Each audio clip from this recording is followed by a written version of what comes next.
Hello and welcome to my YouTube channel Blogs with Bhiguras. আশা কৰো সকলো ভালে আছে।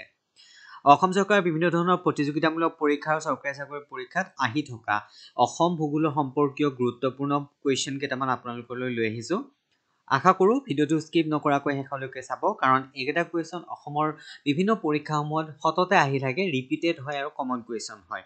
বলক তেন্তে আজিৰ 7 নম্বৰ পাৰ্টটো অসম ভূগোল সম্পৰ্কে আমি আৰম্ভ কৰো। প্ৰথমটো প্ৰশ্ন হৈছে which is the largest tribe of Assam? অসমৰ আটাইতকৈ ডাঙৰ যিটো জনজাতি হেতু কোনটো? ইয়াৰ শুদ্ধ উত্তৰ হ'ব বড়োসকল। Largest tribe of Assam হৈছে বড়োসকল। Question number 2, the second largest tribal group in Assam is? অসমৰ দ্বিতীয়টো বৃহৎ tribal group হৈছে আমি সকলোৱে জানো হেতু মিচিংসকল। গতিকে দ্বিতীয়টো বৃহৎ ট্ৰাইবেল গ্ৰুপৰ নাম হৈছে মিচিংসকল আৰু প্ৰথমটো আছিল বড়োসকল। Question number 3, madam Mephi is celebrated by Ahom on? আহোমসকলে মেডাম মেফি সেলিব্ৰেট কৰে কেতিয়া? 31st জানুৱাৰীত তেওঁলোকে মেডাম মেফি সেলিব্ৰেট কৰে। এটো মনত ৰাখিব। এটো মেডাম মেফি আহোম সকলৰ ওপৰত, আহোম জনজাতি সকলৰ ওপৰত এটো এটা question. Question number 4, Jonbeel Mela is celebrated by Tiwa tribes at? Tiwa সকলে জোনবিল মেলা সেলিব্ৰেট কৰে আৰু ক'ত সেলিব্ৰেট কৰে? ইয়াৰ উত্তৰটো হ'ব জাগিৰোড, মৰিগাঁও জিলাৰ জাগিৰোডত তেওঁলোকে জোনবিল মেলা সেলিব্ৰেট কৰে। What divides Karbi Anglong into two division? Karbi Anglongক দুটা পাৰ্টত কিহে পৃথক কৰে? আৰু ইয়াৰ উত্তৰটো হ'ব কপিলি ৰিভাৰ, কপিলি নদীখনে কাৰ্বি আংলঙৰ দুটা ভাগত ভাগ কৰে। Next, which river separates Karbi Plateau from Naga Hill? Karbi মালভূমিক Naga পাহাৰৰ পৰা কিহে বা কোনটো নদীয়ে ডিভাইড কৰিছে? ইয়াৰ উত্তৰ হ'ব ধনচিৰি ৰিভাৰ। অৰ্থাৎ ধনচিৰি নদীয়ে কাৰ্বি প্লেটিউ আৰু নাগা পাহাৰক সেপাৰেট কৰিছে। Question number 7, which part of Assam receives very less rainfall? অসমৰ কোনটো অংশত আটাইতকৈ কম পৰিমাণৰ বৰষুণ হয়? ইয়াৰ উত্তৰ হ'ব লামডিঙত। লামডিঙত অসমৰ আটাইতকৈ কম পৰিমাণৰ বৰষুণ হোৱা ঠাই। Next, question number 8, which department is engaged in mineral exploration in Assam? অসমৰ তেল এক্সপ্লোৰেশ্যনৰ ক্ষেত্ৰত কোনটো ডিপাৰ্টমেন্ট জড়িত হৈ থাকে? ইয়াৰ উত্তৰ হ'ব directorate of geology and mining. Directorate of geology and mining অসমৰ মিনাৰেল এক্সপ্লোৰেশ্যনৰ ক্ষেত্ৰত জড়িত হৈ থাকে। Next, question number 9, in which year oil was first drilled in Assam? অসমৰ কিমান চনত প্ৰথমে খাৰুৱা তেল ডিল কৰা হৈছিলে? ইয়াৰ উত্তৰ হ'ব 1866 চনত। In 1866, the oil was first drilled in Assam. Next, question number 10, the Oil India Limited was formed in? Oil India Limited কেতিয়া গঠিত হৈছিল?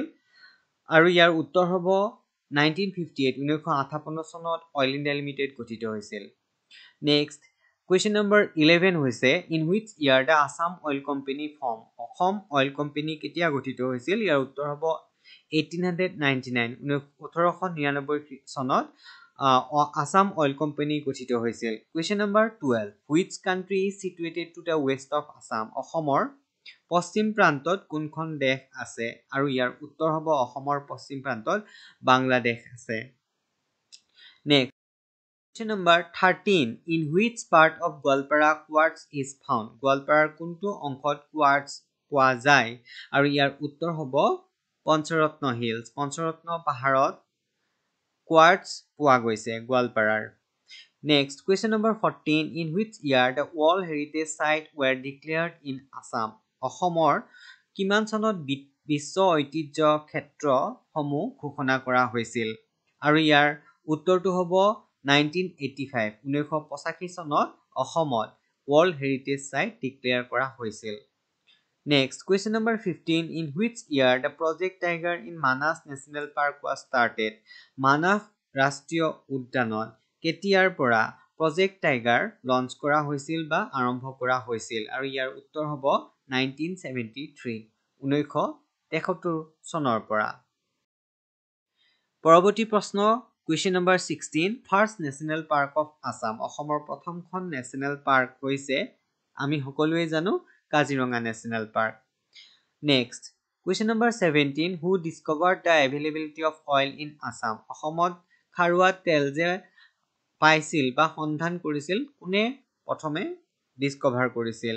আৰু ইয়াৰ উত্তৰটো হ'ব লেফটেনেণ্ট আৰ উইলকক্স। উইলকক্সে প্ৰথমে অসমত তেল ডিস্কভাৰ কৰিছিল। Question number 18. Deepor Bill was declared as Ramsar site in the year of.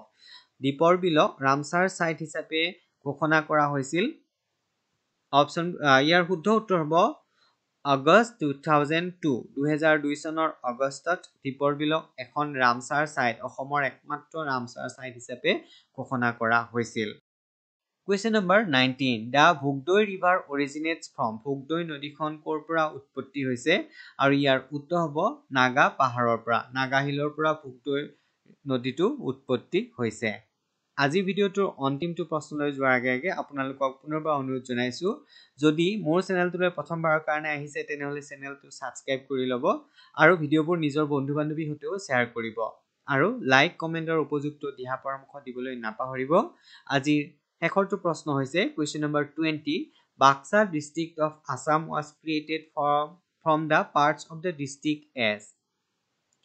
Baksa জিলাখন কোন কেইখন জিলাৰ পৰা ভাগ কৰি পেলাই গঠিত কৰা হৈছে আৰু ইয়াৰ উত্তৰটো হ'ব বৰপেটা, নলবাৰী আৰু কামৰূপ জিলা।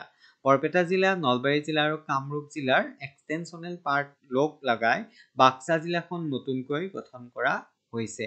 গতিকে একেটাই আছিলে আজিৰ অসম জিঅ'গ্ৰাফি সম্পৰ্কীয় গুৰুত্বপূৰ্ণ প্ৰশ্নোত্তৰ। আশা কৰোঁ ভিডিওটো চাই ভাল পালে। পৰৱৰ্তী ভিডিঅ'ত পুনৰ লগ পাম। ধন্যবাদ।